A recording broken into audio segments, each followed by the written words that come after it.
The cornbread was burning.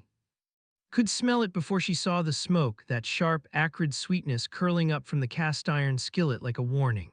She lunged for the oven door, her fingers wrapping around the dish towel just as the first wisp of black drifted toward the ceiling.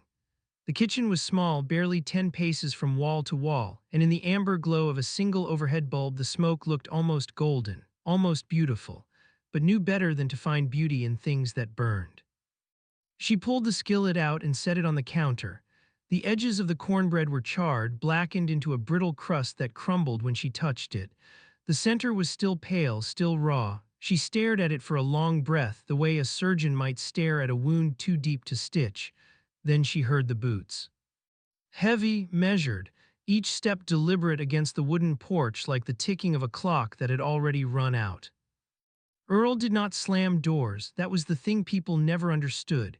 He did not raise his voice in public, did not curse in the company of neighbors, did not arrive at Sunday service with anything other than a pressed shirt and a handshake firm enough to earn trust.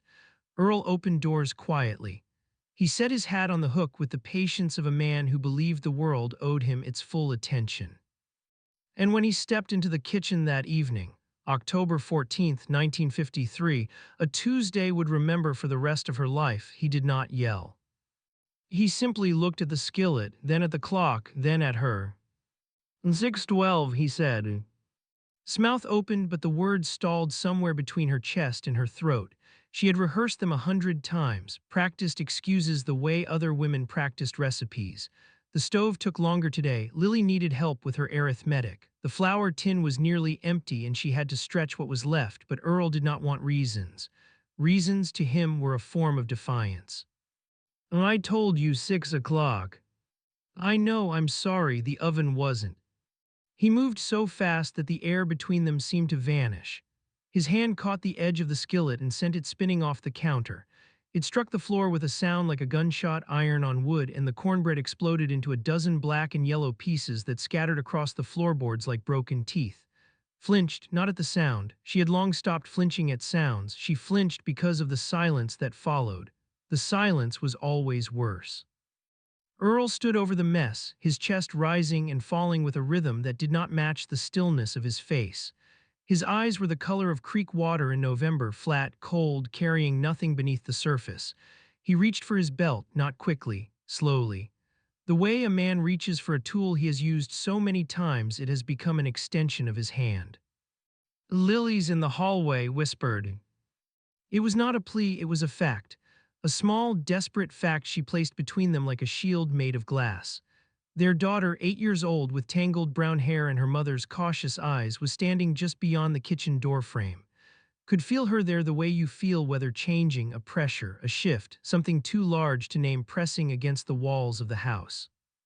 Earl paused, his fingers rested on the buckle. For one breathless second thought he would stop.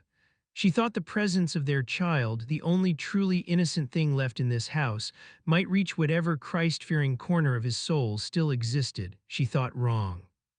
The belt came free with a sound like a whisper being torn in half. The first strike caught her across the forearm. The second found her shoulder, did not scream. She had learned over 12 years of marriage that screaming gave him something, a reaction, a proof of power, a sound he could point to later and call hysteria. So she pressed her lips together and absorbed the blows the way the earth absorbs rain, silently, deeply, letting the pain sink into places no one would ever see. But Lily screamed. It was a sound that did not belong in any house, in any world high and jagged, and so full of terror that it cut through the room like a blade through cloth. His head snapped toward the doorway. Lily stood frozen, her small hands balled into fists at her sides, her face twisted into an expression no 8-year-old should ever have to wear. It was not just fear, it was recognition. The kind of knowing that arrives too early and stays too long. Earl stopped. He looked at his daughter the way a man looks at a mirror he did not expect to find. Something flickered behind his eyes, not guilt, not remorse, but something closer to irritation. As if the child had interrupted a task he was entitled to finish. Go to your room, Lily, he said. His voice was flat, ordinary, the voice of a man asking someone to pass the salt. Lily did not move. We know. She ran, heard her footsteps on the stairs, heard the bedroom door close with a softness that broke her heart more than any slam ever could. A child who closes doors gently in a house full of violence has already learned too much about survival. Earl hung the belt back on its hook. He looked at once more the way a man looks at a fence post he intends to mend later and walked out of the kitchen.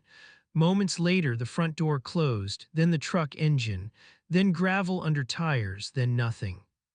Stood alone in the kitchen, surrounded by the ruins of a meal and the ghost of a marriage she should have fled years ago. Her forearm throbbed.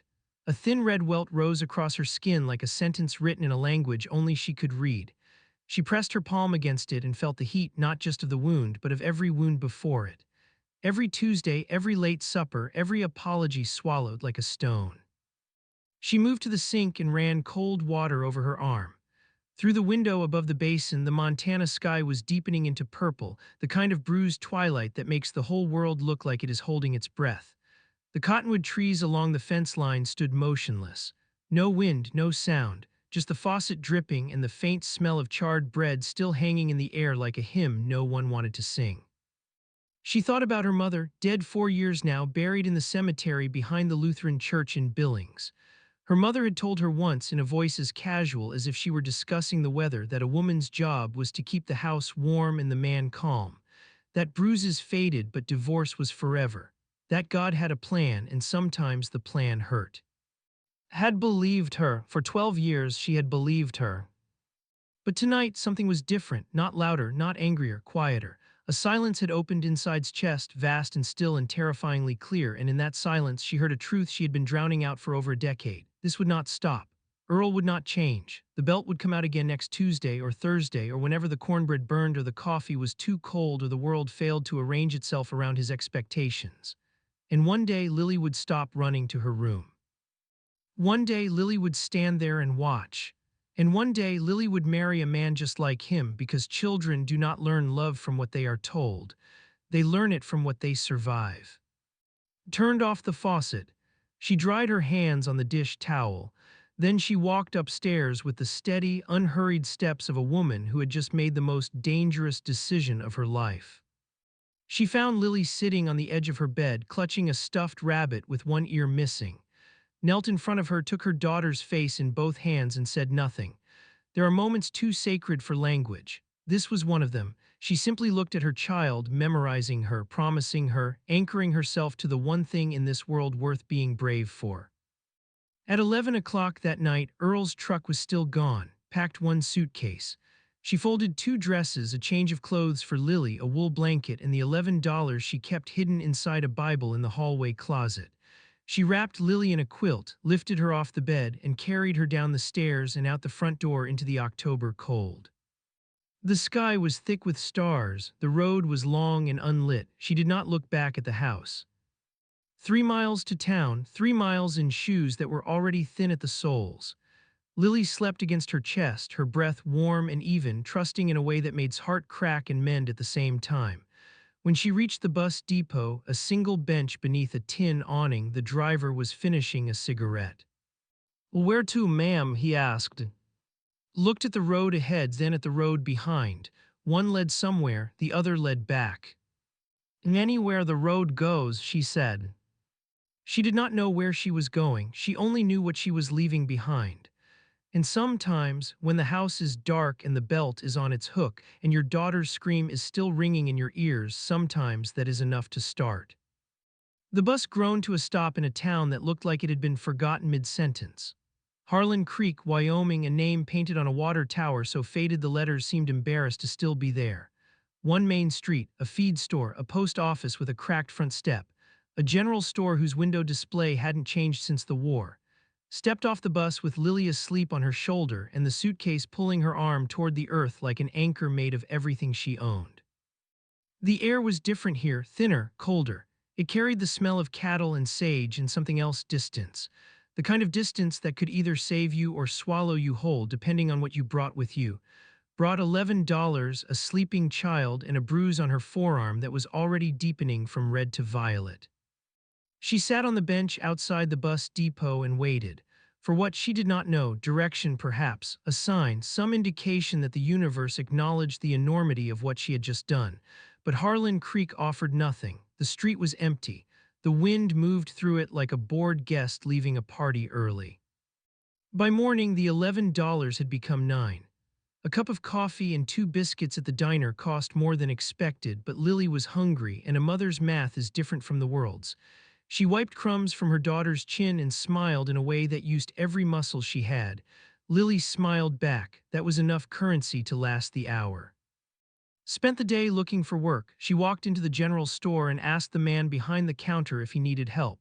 He looked at her ringless finger, then at Lily standing barefoot on the floorboards, and shook his head slowly as if declining something contagious. She tried the diner where they had eaten breakfast. The woman at the register said they had no openings but suggested try the boarding house on Elm Street. The boarding house wanted $12 a week, had 9. She tried the church, a small white building with a steeple that leaned slightly east as though even God's house was tired of standing straight in this wind. The pastor's wife answered the door, listened to careful half-truth visiting family just passing through looking for temporary work, and offered a glass of water and a pamphlet about women's Bible study. Nothing more. By the third door that closed, understood something she had been too desperate to see clearly on the bus. Leaving was not the hard part, arriving was. Leaving required one moment of courage, one suitcase, one dark road. But arriving in a place where no one knew you, no one owed you, no one cared whether you ate or slept or wept in the bathroom of a gas station while your daughter waited outside counting pebbles, arriving required something longer and quieter than courage. It required endurance. She sat on the bench outside the post office as the afternoon light turned amber and the shadows of buildings stretched across the dirt street like long, tired fingers. Lily leaned against her, drawing shapes in the dust with a stick. A horse, a house, a sun with too many rays. "Mama, when are we going home?" Looked at her daughter, the question sat between them like a stone neither could lift. Home, the word had once meant safety. Now it meant a kitchen floor covered in broken cornbread and the sound of a belt sliding through loops. Opened her mouth to answer, but nothing came. She pressed her lips together and pulled Lily closer, letting the silence speak the only truth she had, that she did not know, that she was terrified. That she was making this up as she went, step by trembling step, and the only compass she carried was the memory of her daughter's scream in a hallway she swore they would never stand in again. That was when she saw it. A notice handwritten on brown paper tacked to the board outside the feed store. The handwriting was rough, slanted, the kind produced by a hand more familiar with rope and leather than pen and ink. It read, "Cook wanted, room and board included, inquire at ranch, 12 miles north." Read it twice, then a third time as if the words might rearrange themselves into a trap. Room and board, 2 words that meant a roof over Lily's head and food that did not depend on the dwindling coins in her pocket. She pulled the notice from the board, folded it carefully, and tucked it into her coat. The next morning, she hitched a ride on a supply wagon heading north. The driver was an older man with a tobacco-stained beard who asked no questions and spoke only once, to point out a red-tailed hawk circling above the. Lily watched it with wide eyes, her small hand gripping sleeve. The road was unpaved, rutted, lined with fences that stretched toward a horizon so wide it made feel both insignificant and strangely free. Ranch appeared slowly, first a fence post, then a gate, then a long dirt road leading to a cluster of buildings arranged around a yard where chickens pecked at the dust and a border collie slept in a patch of October sun. The main house was modest, wooden, with a porch that wrapped around 2 sides and a chimney breathing thin smoke into the pale morning sky. A man stood on the porch steps. He was tall and weathered, the kind of lean that comes not from hunger but from years spent under open sky. His hair was silver at the temples, his hands hung at his sides, large, cracked, still. He watched climb down from the wagon with Lily on her hip, and he did not smile, but he did not look away either. He looked at her the way you look at something you recognize but cannot yet name. For the first time in 12 years, felt seen without being measured, and that frightened her almost as much as it saved her. Henry did not ask where she came from. He asked if she could feed 8 men by 6 in the morning and again by 6 at night, said she could. He nodded once the way a man nods when he has already made his decision and the conversation is merely a courtesy. He showed her the kitchen, large, scrubbed clean, with a wood-burning stove that radiated heat like a small sun, and the room above it, a narrow space with a bed, a washstand, and a window that faced the mountains. Lily pressed her face to the glass and whispered something could not hear. It sounded like the word big. It's not much, Henry said from the doorway, his hat in his hands. It's enough, replied, and she meant it in a way that reached far beyond the room. The first week passed like water finding its level. Cooked. Biscuits at dawn, stew at dusk, coffee so strong the ranch hands joked it could mend fences on its own. She moved through the kitchen with the quiet efficiency of a woman who had spent a decade making meals under threat and now discovered with slow astonishment that cooking without fear tasted entirely different. The eggs did not tremble in her hands. The bread rose without apology. She burned nothing, but she understood now that even if she had, the sky would not fall. The hands were respectful, rough men with calloused palms and simple manners who said ma'am and meant it. They learned Lily's name by the second day and saved her the best cuts of apple from the orchard. One of them, a quiet young man named Thomas, carved her a wooden horse from a piece of pine and left it on the kitchen windowsill without a word. Henry kept his distance, not coldly but carefully, the way a man moves around something he does not want to disturb. He ate his meals at the end of the table, thanked each time, and disappeared into the work of the ranch like a man disappearing into prayer. But notice things. The hinge on her bedroom door that stopped squeaking one morning.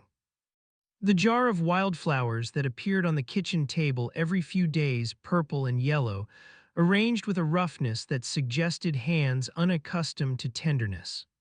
A small bookshelf built and placed in Lily's corner of the room, sanded smooth so no splinter would find her fingers. He never explained these things, never asked. Some kindnesses are too fragile for language. You simply receive them the way you receive dawn, quietly, gratefully, without demanding to know why. 3 weeks in, hummed while cooking for the first time. She did not realize it until Lily looked up from her arithmetic and smiled.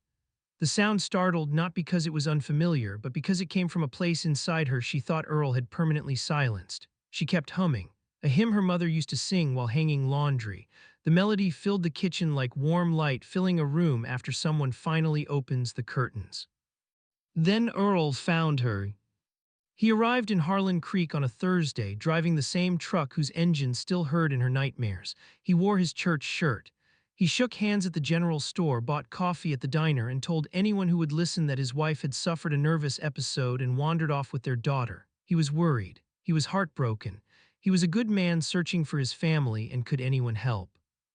Harlan Creek believed him. Of course it did. Earl was tall and steady and spoke with the practiced sorrow of a man who had rehearsed his grief in the mirror. The sheriff, a thick-necked man named who had known Henry for 30 years, drove out to the ranch on Friday morning. Saw the patrol car from the kitchen window and felt her blood turn to ice. Spoke to Henry on the porch while stood inside, gripping the edge of the counter so hard her knuckles whitened. She could hear fragments through the screen door. Husband's looking for her, seems like a decent fella. Maybe she ought to go home and work things out. The words landed like stones dropped into still water, each one sending ripples through the fragile peace she had built. Henry's response was low, measured, and could not make out the words.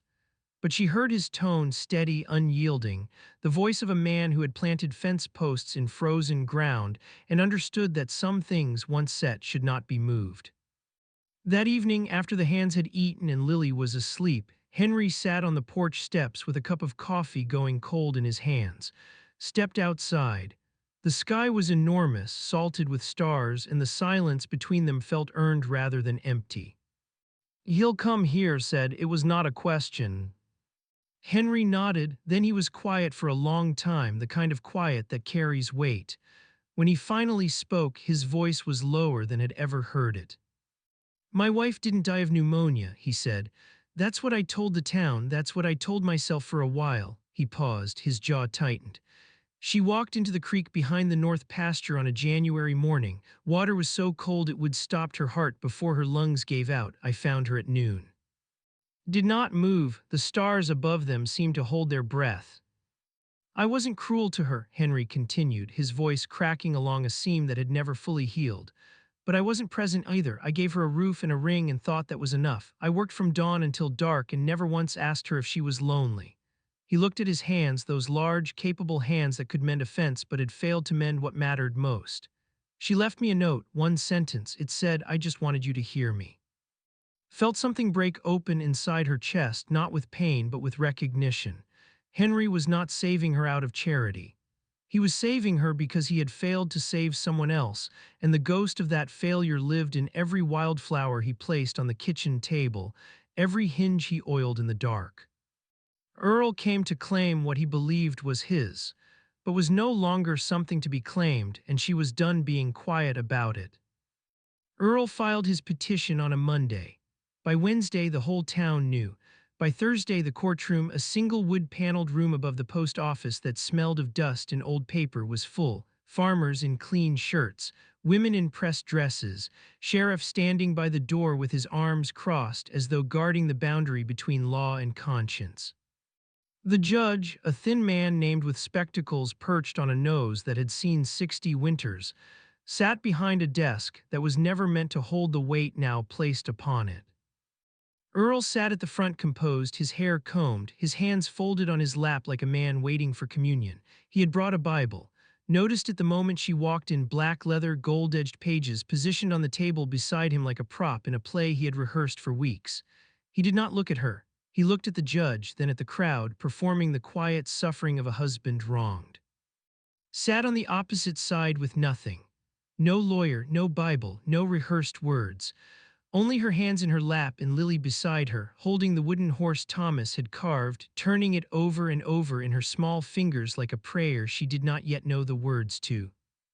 Earl spoke first. His voice was honeyed, careful, built from the same timber as Sunday sermons and handshake deals. He described a wife who had become unstable, a woman prone to fits of emotion, a mother who had stolen his child in the night without cause or warning. He spoke of his farm, his standing in the community, his devotion to family. He quoted scripture, something about a woman's duty, something about the sanctity of the home. The words fell across the courtroom like a quilt thrown over something ugly to make it presentable.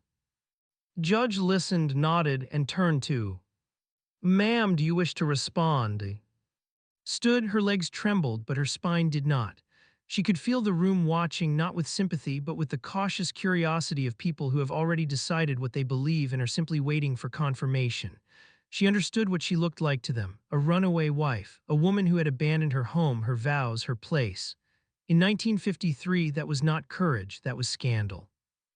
She took one breath, then she spoke. I didn't leave because I was unstable, she said. Her voice was quiet, but it carried the way a single note carries in an empty church. I left because on October 14th, my husband beat me with his belt in front of our daughter, and it wasn't the first time. The room shifted. Not visibly, no one moved, no one gasped, but the air changed. The way air changes before a storm when the pressure drops and every living thing goes still. I left with $11 in one suitcase.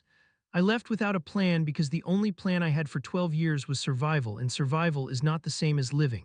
She paused. Her eyes found the women in the courtroom, seated in the back rows, hands folded, faces carefully blank. She recognized that blankness. She had worn it herself every Sunday, every social gathering, every time someone asked how she was, and she answered fine. I know I'm not the only woman in this room who's been afraid to burn the biscuits, she said. Silence, complete and devastating. A silence that did not come from absence but from recognition, the kind that spreads through a room when someone says the thing that everyone has swallowed for years. In the third row, a woman with graying hair and a faded blue dress pressed her hand against her mouth. Her eyes glistened. She did not speak. She did not need to.